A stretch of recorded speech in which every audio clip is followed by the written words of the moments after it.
brass say ye di nkomo apomode ho nkomo na me ne wo eba apetie na mamenkai wo say DSTV channel 280 Go TV channel 119 say ye Facebook on Adom TV extra Adom TV extra na wo share na wo like it na wo share na Dr. Alhaji atena so no atena say ya no pese wo bodi no bodi ne ma hu ni se waba etimi mo akwa aba na omodi no na nkomo no efrase doc me mama wache yeah but you body name a traditional doctor Alhaji Ahama Idris. Thank you. Enti eja ye monko mo na waso any di so de say na me beza wa ye adwuma na mamene. Alhaji Vision Herbal Clinic and Spiritual Center. Thank you. Na say Herbal Clinic na to nchen ya esa spiritual center. Mu wura honhum mu. Ya mamre ya amane. Ya ya de bia e na ye edipa ni so. Aban tu mama ye krata wo. Yedi nkomo mo ba se ya be hu se mo hihye nuro no ma hyehyɛ me enfra se enfri dubna na ɛda so no me hu se wa wai dubna bi ya ɛda bottle de so ɛyɛ dua abena bɛ ya mo de yɛ den we obi a yefuniare bi ha no okay yemfa typhoid and stomach ulcer emfa nto nchen obi a kwa yefuniare bi ha na che atete no wa no mu nuro so obi a kwa ɔhwa se ne yem asa edwa no na asade bi ni nam ekosoro na abafom ekobonkum na abanifa basa ne doctor se kuku dam nim die fo makɔ school ko mani mo ayi funu modwuma hwɛ ne entumi nkɔ na bibia me ka gye me se enua no ohun haban na de yɛ adwuma no ye wode otie wo ya ɛyɛ adwuma ye wode yefunu ya wo ya ɛyɛ adwuma ye wode eni ho adwuma gye se nipadua no efiri wutase kusu na ase ɛho haban wɔ hɔ na ya na ɛyɛ amamre na amane ye wotam bi hɔ ayetimi wurawuram ɛho ni ho kwan se de haban ba fie nti yɛmfa ma fie yes okay ko na no man gentuma wontumi mfa okay.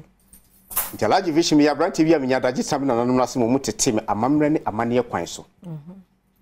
Nti enam tete atempo no so ne edidi dwuma. Nti obi a wo ye funu ho haw bi a wako acha entumi nko no. Adopt se kuku dam nim diefo ahwe so wo Ghana ha so wo Germany, Amsterdam, Holland, USA, UK, France, Italy. Ene de keka ho nyina no. Onfa number no na onfrɛ me. E wo screen anim. Okay. Yen hwe dru no ya fe enko so makoma. We so obi a wo sciatica problem. Obi ho da no obesore sia na ye diama no so obesore ni sisi ni nkotodwe atwi no e ba sa no bia na osan koda machine bi so dia wasana mane obubu akadem na Alhaji Vision ya na me ka hye abanfo bose e bibia metasa ne mani age edi enti adansede ni nkoso yes e ya na me ka hye manager TV so kra hwe anya kra ye nkobi because omo a obi na kire me amaba ne dolso kra che yes aba okay. Enti obi a saa hawo ne ha ne se stroke ne ha no stroke ne bia me ka chem se sunsumu de na ya na edolso stroke ya obi asima treat stroke ya 10 to 20 years 20 to 30 years into me nko yes obi timi toma obi yes okay ye to stroke ma ye to diabetes BP ye timi toma eye problem ye timi toma enti e ba saa no na se wa huhu kwan a doctor se kukudam nim de fo makɔ school kom o mbe hwe o mafam de nyina enye ye because ade ne yesunsum ena adonam konfonochi yesunsum ena adonam yesunsum na adonam 37 enye yi doctor no yenim die for better show entumi nko enti na no pa Alhaji Vision ka kire mo se obi a how bi da no so efi ni trase kosi ni nase de me ntumi ye me nka ho asem okay ya na bi no fra Alhaji Vision yakoba bi etise media na entisa yes because ya na nanom de no kure na ena ye adwuma ena ne abedru ye so yen hye de be ye adwuma ma na bedru ye maso nti yen sa adwuma no sanity enti na no person bia na obi tim no eye problem obi ho ade wa kire won hu obi so ho eben na on hu obi no se de hwisi ya sa anwea na aguso obi da sori se na ni ontimi bia etwa nkyene sa de tipai ne sa bia ho ne tifa me na asantifo kan se asorobren migraine ene ha no yes eno go no painkiller na pains ne kofom but me onuro bia ho me de beso eno manfa bia ma ha me de sadro no beso ansa mama onuro a obenom na se twedi ampo nyankopon ma ho kwan a sa how na da so atena so acha kadi wo be ko wu mo bra otam nso ye na ebeko na ni no so ho asem America no twedi ampo nyankopon haban enubra ensini na me de aye nuro no wo benom na fa ovens na eboye se tani glucoma na abo ni so me de mpai boy de etechi okay because sunsum yetimi to yare bi to so ne atodin ye be kwa entumi nko eye problem to be fra kwantu ma ba fie wantumi anko bi in life asay eye problem to be agya na office papa bi ho an ne wodadem o de ho awerho akowu mo bra ne tam ye de enso ye nti Alhaji Vision kan na no pa hye mo bo se wo eye problem abeto so a wo kwa entumi nko a Alhaji say den to na mo ne bra kokomremre Adom TV dan kase ameka samu ye chi ho a o de baby a wo free baby ma me ne papa bia na no pa wo tie me free akosomo e bia takrade baby bia o tie bu ase na krade me den aba kuma se tamale nyina bi free boko na no bi free boga e bai ho yes e bi free chiri anase obi man so kra no mo de no ne mane me mane ko Japan ne Canada nyina na Ghana ha de e didi kwan bi anwa wo sanity yes tina no pa bia na wo tie me na se o how bi da so wako a entumi nko a Alhaji vision se kan wako ma to yem o se ani ho ha ye kan e fan ye koko manager bobosa ne o ma no so kakra okay enyima ye wo ho no se na dog de kakan se wani e na e ha o ba no so be ma ho adura ho e beto BP nso ye wo ho ndru papa e wo sexual weakness ye nuanom mema bi o mu tie anope o mo nso mo ba ye ayahwe ya mo so wo ndru a mo so be no mo so mo but fibroid ye ho adwuma ye surgery ana operation bia e wo ho eno so ba ye mo adura be no mo so ba fibroid da wo ye mo ye ho adwuma wo okay ebe bia ya me ka se me ntwa na kwese dua ye fibroid ne koko e na heni akwese dua ye twa so o se dua ye se siwe se utwa so ne hini ne wo fom te utwa so se ya wonya hweo ni hini wo fom be san twensua ma dua na fefa be dua foforo sa de tie nti Alhaji vision se ye twa ne tu ase ne ya hye no na ekọ ko ebe no ye fibroid sanso na prostate nso no so ye ho adwuma me ma ya de no yes ye wo hundo papa menstrual problem se bia enu anum ma bia o mo tie nsamre se bia ne tama nsa na nsa ne na na de no ni nyina eno ho adro ne wow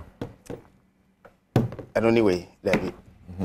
okay obi ho a Alhaji nyabotre enre do so what sasa ko hu de ye menstrual problem oh wow le bo bia so ntare hu ese wa sisa so wa si je we amba wa ye kuta se oh wow obi ho a menses ne entimi ma e ban so tum 2-3 days na twa enti o ho bo se ne honam dua no betima hyehye ne wa hwe ya kasa obi ato na duro ne ti be start ya pai no obi a wona fu ye kasa na ne na start peja Alhaji vision say 24/7 ensure chato mo e de eya mujafina ewo mu abosomi no so ya wosan ka ekwa mafoforo ba entumi ye de emma no e de na be we say Alhaji vision 6 months to 1 year no message na entumi ma so a wonyem Alhaji vision ka hye mo bo say entaw ma no meja o fibroid entaw ma no me de emesiwa wo ho kwan enipa bebre awade 10 to 5 years 5 to 10 years ni awoni to me ma e de entia ne message to me ma e de na obetumi anyem Alhaji vision ka hye mo bo say na no pay mu hwe sa dro we say makacho se bidro na ede amamre na amane dan kase aye bewura me save ewo niwura na wo hwesofo enti yetumi fa ye pem bonwuram e ma ye de pempie kwa no pa ye be frɛ wo sanity ka unwie kura no headquarters no wanjana enti haban na wo wuram no makacho se ebia wadwuma ye yenso ye bo wuram ye na no madi nkuta honana wa hawe na betom de hye no so me ko entumi nko koko diabetes hernia eye asma na beto no so enti die na maye amamre ni amane na nam so akire me habanam de abafi ni mabom pa ya guso enti se yare ni ato ama okra insha Allah bedan abeko ade ho ha ye kan ya fan ye koko ya mema enya adwuma e fan ye koko ya wo ho kwan ya si ya wo de na no ye den ye ne be ma hia na nsuo na samba ya lab se twaskan bia ye hu de ha ye Alhaji vision ka tem se koko adro ni ya bibidro obroni ni koko adro se tibia misika no abibidro no se amamre na amane the final obenya koko ndo papa ya ye amamre ne amane aguso a koko ne dia jaw eye problem dia jaw severe waist pain bia wako a entumi nko dia jaw constipation wodidi nom na wotwe ne wontumi njaw 90 ma widiem ye de ehyew won sane no na no ayo tititi wako bia entumi nko Alhaji vision Herbal clinic Alhaji de ne die mu busam se final koko mremre Adom TV dan kese na chi enti ma me ne papa na no pa wuche obi ho screen na ni wontumi hu number bo number ne ma me aye 0242 812 426 0242 812 426 and 0502 187 178 0502 187 178 Alhaji vision kan na no pa hye mo bo se me se me spiritual checking me se obi abodama metima saniyare mai bebre edi enti na me kasa mentena hankasa wo bra mentumi nya because me check hwe obia no kasa kofa yare bi brand ne wako entumi nko e ba sa doctor se kukudam nimdiefo be hwe entumi nko Alhaji vision se wo ba me hwe sunsumu ma hwe ba bia sa ha won free ma ye ho kwan dia ma ma ye bebre nya hanko ya ye bi fi Netherlands ya ye bi fi Holland ya ye bi fi Poland ya ye bi fi USA ya ye bi fi France ni Italy ba bia Alhaji vision maji de we make us sorry abreche for the phone number na WhatsApp number e bia wo akwanti mu how be da so eye problem or how be da so diabetes or how be da so BP or how be da so sikasem skaton sem na hye won ko abrabo unhu so obi atukwan ko UK be 25 years ni onya pipa kra no obafie o se Alhaji vision bia menye hwe Ghana holso me ni hwe e di ntia nti wo tan continue be wu obra no ba kra be ka so Nyankopɔn bie kwan na yɛde amayen but abayifo asie kwan na me ka kyem sa Alhaji vision background ko bayifo ni tumi wo ho esa se twidi ampo Nyankopɔn amaye tumi ne yɛde boa nipa nso so enti na no pa me ka hye obose wo how de amane bi ɛda so sai sunsumu na se honamani ɛyɛ yare ne ato ama wo wako entimi nko ne o diabetes no enu yɛ nhaban enubra enusin e makomako 5 ɛna makabom diabetes na ba nti jaw eye problem na diabetes no ba ye na jaw eye problem na akoye operation e wo eye no ukoye operation still out Philippines no still out eye na akoye operation e so da so wisisi e die ntia moje ade na ade kofa ba ye no kofa ba ni se won hu sa ade na anya mfiro na so akoye operation na wan hwe ye woni befra okay nti Alhaji vision katem se woni ni se